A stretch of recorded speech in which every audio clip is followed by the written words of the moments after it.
For the smile, choose the spot you like.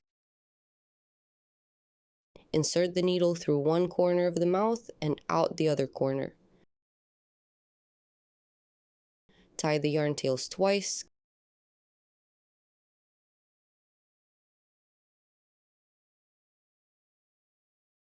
Cut the yarn and push the knot inside.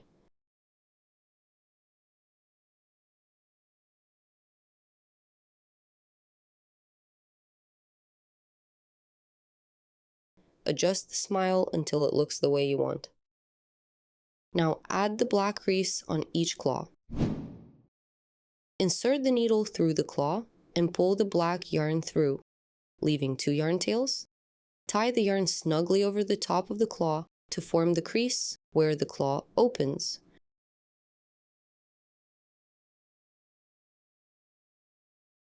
With 1 yarn tail, insert the needle through the claw and bring it out at the very top of the crease.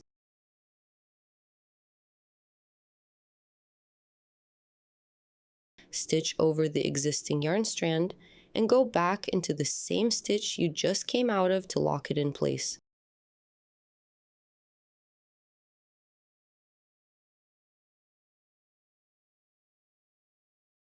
Hide the yarn tails inside the claw. Repeat the same steps for the second claw. Your Eugene is complete.